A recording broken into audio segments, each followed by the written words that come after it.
continuar com temas apocalípticos à tarde. Deixa aí que ele vai gravar. Vai, por favor.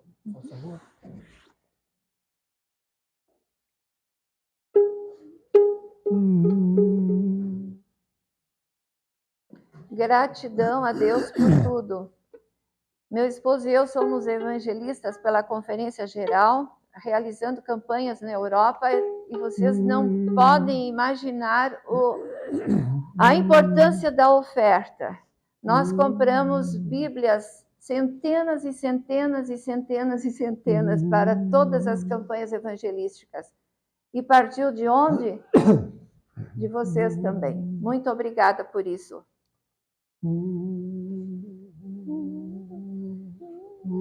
Vamos lá. Eu não peguei o tom. Graças a Deus. Tá.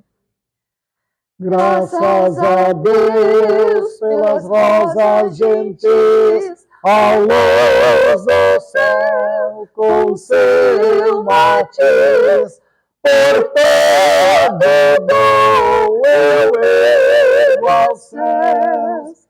Graças a Deus. Graças a Deus. Graças a Deus pelo azul, com estrelas mil de norte a sul, que brilham lá nos altos céus. Graças a Deus.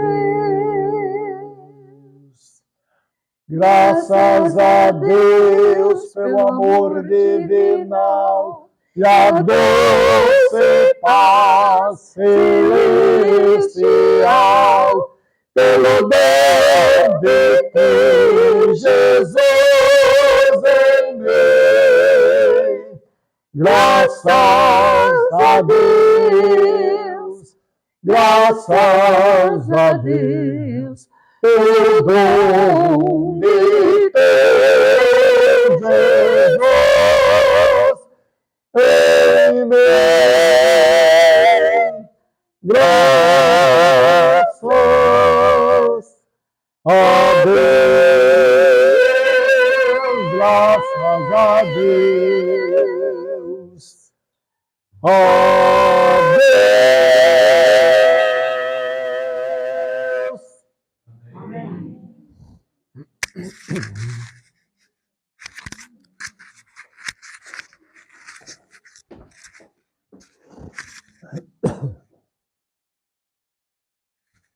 Só isso?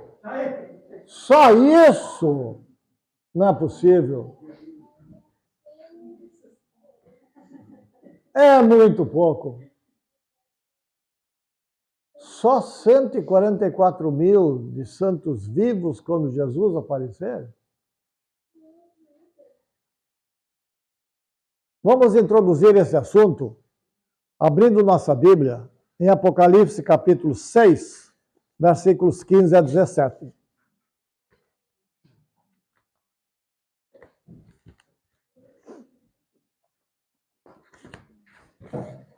Apocalipse 6, versículos 15 a 17.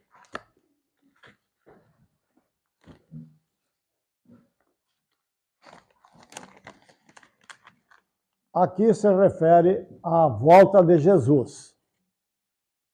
Nessa ocasião, os reis da terra, os grandes, os comandantes, os ricos, os poderosos, e todo escravo e todo livre, se esconderam nas cavernas e nos penhascos dos montes, e disseram aos montes e aos rochedos: caí sobre nós, e escondei-nos da face daquele que se assenta no trono e da ira do Cordeiro. Porque chegou o grande dia da ira deles, e quem é que pode suster-se? Por ocasião da volta de Cristo e da grandiosidade do evento, a humanidade em peso, ricos e pobres, ignorantes ou letrados, de todas as classes, vão fazer uma prece desesperadora, não a Deus, mas para as montanhas inanimadas. Cai sobre mim, rocha, não consigo resistir à luz na presença de Jesus Cristo, a quem eu rejeitei. Prefere ser soterrado do que enfrentar Jesus. E o terror é tão grande que vão até perguntar: quem é que pode suster-se? Chegou o dia do ajuste final. Obrigado. Quem é que pode suster-se? É uma pergunta de retórica, formulada de tal maneira que sugere uma negativa. Quem? Será que tem alguém? Não. Impossível. Diante da grandeza de Jesus, ao Jesus voltar. Como ilustração, em São Lucas 18, verso 8, nós temos uma pergunta de retórica ali que Jesus fez. Porventura, quando vier o Filho do Homem, achará fé na terra? Será que tem alguém com fé? O capítulo 7 responde: quem é que pode suster-se por ocasião da volta de Jesus? Vamos ler os versos 1 a 4. 7, 1 a 4. Depois disto, vi 4 anjos em pé nos 4 cantos da terra, conservando seguros os 4 ventos da terra, para que nenhum vento soprasse sobre a terra, nem sobre o mar, nem sobre árvore alguma. Vi outro anjo que subia do nascente do sol, tendo o selo do Deus vivo, e clamou em grande voz aos 4 anjos, àqueles aos quais fora dado fazer dano à terra e ao mar, dizendo: não danifiqueis nem a terra nem o mar, nem as árvores, até selarmos em suas frontes os servos do nosso Deus. Então ouvi o número dos que foram selados, que era 144.000, de todas as tribos dos filhos de Israel. Pergunto a vocês, de acordo com esse texto aqui, quem é que pode estar em pé naquele dia quando Jesus voltar? Resposta?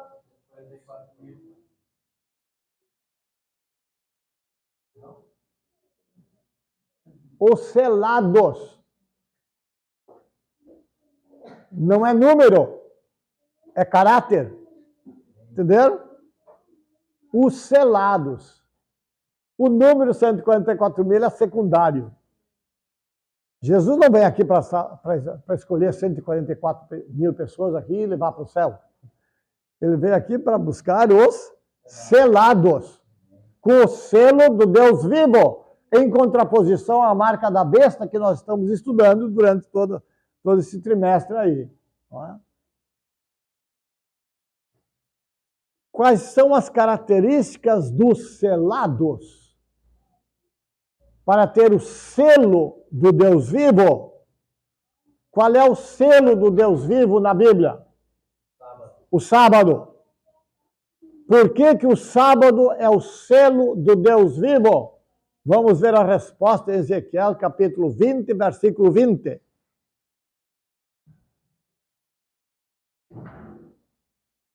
Ezequiel, capítulo 20, versículo 20.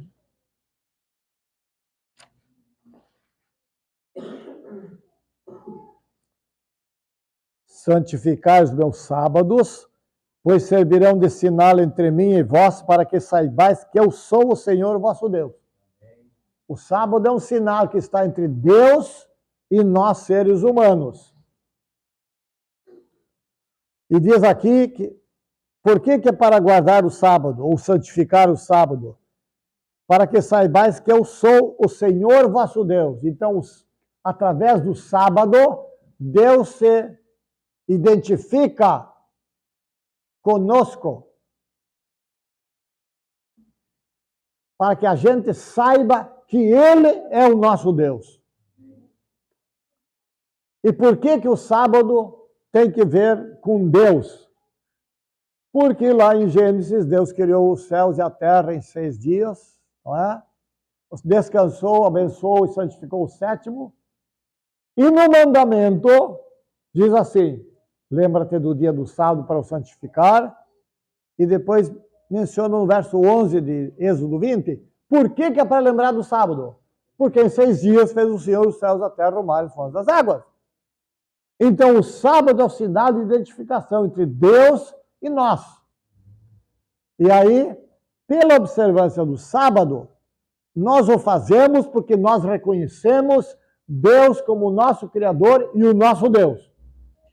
Então ele está no meio, entre mim e Deus. Por outro lado, se eu reconheço que Deus é o meu Deus, lá no céu, através da minha adoração, especialmente no sábado, Deus olhando aqui para a terra, ele me reconhece como seu filho. Nós vamos ler agora o verso 12. Verso 12.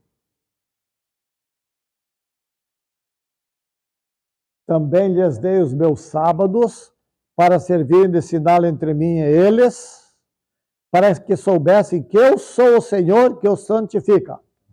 Vejam bem, no verso 20, diz que é para observar o sábado para que a gente saiba que ele é o nosso Deus.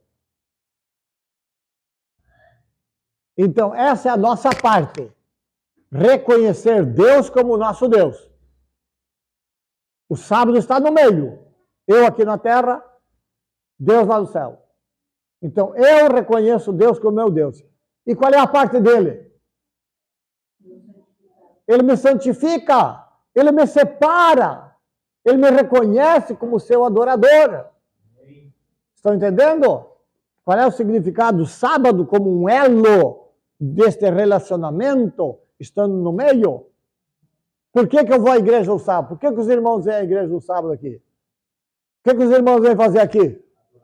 Adorar a Deus, porque reconhece Ele que é o seu Deus. Não é assim? E Ele, quando vê a nossa sinceridade, a nossa aceitação, o nosso reconhecimento que Ele é o nosso Deus, o que Ele faz? Nos santifica, nos separa como seu povo aqui. Então nos sela. Agora, nós temos que ter só Deus como nosso Deus e não nada que pertence ao reino de Satanás nesse mundo. Aí a diferença do adventista sincero e fiel, porque tem muita gente que tem o nome, tem o rótulo, mas não tem o conteúdo. Muito bem. Vamos para o capítulo 14 agora. São os únicos dois textos que falam especificamente sobre os 144 mil.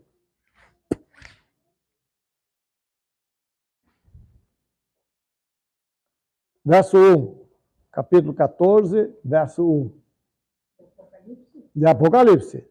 Ah, desculpe, nós estávamos lá em Ezequiel. É Apocalipse. O capítulo 7 e o capítulo 14 são os únicos dois textos que falam diretamente sobre os 144 mil. Olhei, e eis o Cordeiro em pé sobre o monte Sião, e com ele 144 mil, tendo nas frontes escrito o seu nome e o nome de seu pai. Pergunto a vocês, onde é que João viu os 144 mil? Onde é que ele viu? Vou ter que ler de novo, assim que eu fazia com os alunos. Tem que ler de novo.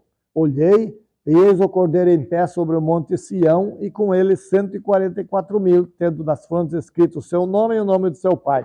Onde é que João viu os 144 mil? No monte Sião. Ótimo. Mas João também viu os que tinham a marca da besta no outro lugar. Capítulo 14, versos 9 e 10. Onde é que João viu? Seguiu-se a estes outro anjo, o terceiro, dizendo em grande voz: se alguém adora a besta e a sua imagem, e recebe a sua marca na fronte ou sobre a mão, também esse beberá do vinho da cólera de Deus, preparado sem mistura do caso da sua ira, e será atormentado com fogo e enxofre diante dos santos anjos na presença do Cordeiro. Vejam bem, se por um lado João viu 144 mil no Monte Sião, que é uma designação para a Nova Jerusalém, no Novo Testamento. João viu os selados, os 144 mil, no Monte Sião. João menciona aqui uma advertência, uma ameaça para quem tem a marca da besta, que vai estar aonde? Bebendo do cálice da ira de Deus e depois morrendo queimado com fogo e enxofre. Que cálice da ira de Deus é esse? Nós temos que identificar isso aqui. Deus não é um Deus de amor e misericórdia? Mas é um Deus de justiça também. E a ira de Deus é diferente da nossa. A ira de Deus é contra o pecado. E quando a gente fica irado, geralmente é contra o pecador, não é assim? Mas então, vai chegar o ponto em que Deus vai fazer a sua justiça. E aí, em termos humanos, é como se eu estivesse irado. Mas a ira dele é diferente da nossa. Então, em que consiste essa ira que diz aqui que vão beber do cálice da sua ira? Capítulo 15 responde. Por isso que eu gosto da Bíblia. A Bíblia se explica a si mesma. Capítulo 15, verso 1. Vi outro sinal grande e admirável. 7 anjos, tendo os 7 últimos flagelos, pois com esse se consumou a ira ou a cólera de Deus. Então, quem receber a marca da besta vai sofrer as pragas e depois ainda vai morrer queimado com fogo e enxofre. Espero que nenhum de nós tenha esse desfecho. Mas os 144 mil selados, ou seja, os selados, João viu no Monte Sião. Com quem que eles estavam no Monte Sião? Vamos ler o verso 1 de novo? Eles estavam acompanhados. 14, verso 1. Então olhei e vi um cordeiro de pé sobre o Monte Sião, e com ele 144 mil filhos do cordeiro, e o nome de seu pai nas suas pés. Aí está. Com quem que eles estavam? Com Jesus. Para estar com Jesus lá, tem que estar com Jesus aqui e agora. E João também viu os perdidos no fogo e eles estavam acompanhados. Capítulo 20, capítulo 20, verso 10. Vamos ver. Capítulo 20, verso 10.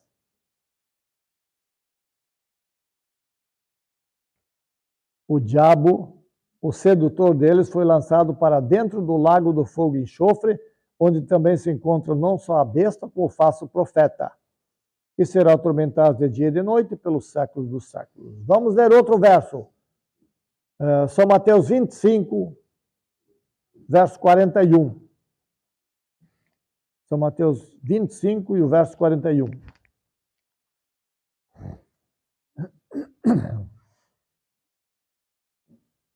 No desfecho final, Jesus diz aqui assim: então o rei dirá também aos que estiverem à sua esquerda: apartai-vos de mim, malditos, para o fogo eterno, preparado para o diabo e seus anjos. Está claro, meus irmãos e amigos? João viu os selados no Monte Sião com o Cordeiro, com Jesus.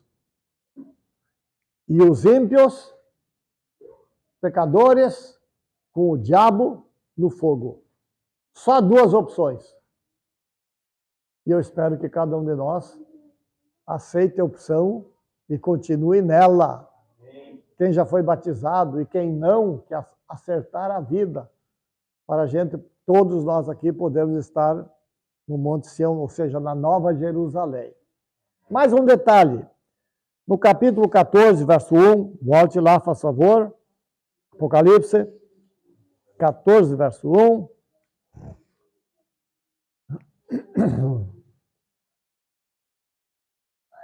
Olhei e eis o Cordeiro em pé sobre o Monte Sião, e com ele 144 mil, tendo escritos o seu nome, nas frontes escrito o seu nome e o nome de seu pai.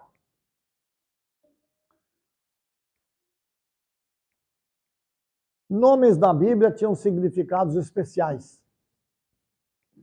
E representavam família. Os filhos de Abraão, os filhos de Jacó. E cada um de vocês aqui também tem um sobrenome, não tem?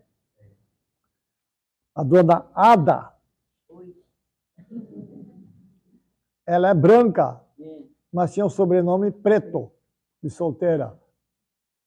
E o doutor Cruz tem o nome dele, de família, Cruz, família Cruz.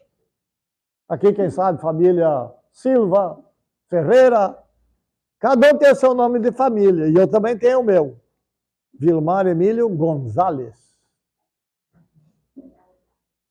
E agora eu vou contar uma história para vocês que aconteceu lá no IACS.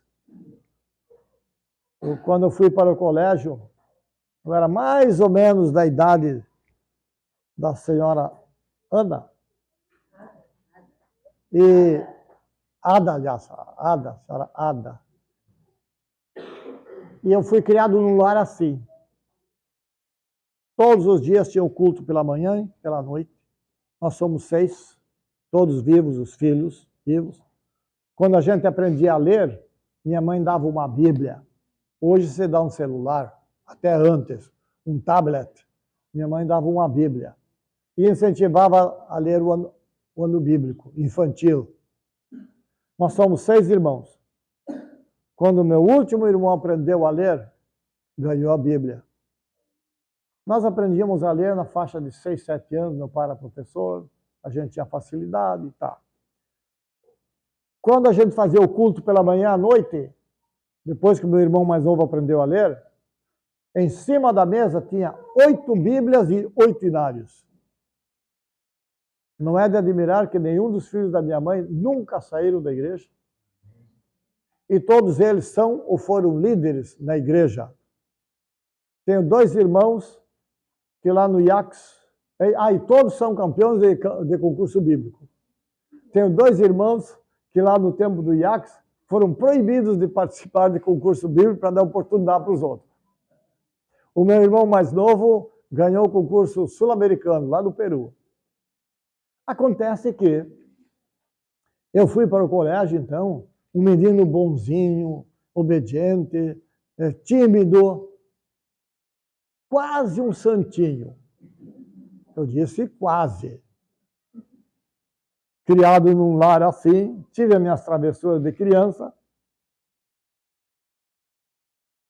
E lá no colégio, no IACS, eu procurava fazer tudo certinho para não ganhar castigo e a nota no boletim mensal que mandavam para os pais.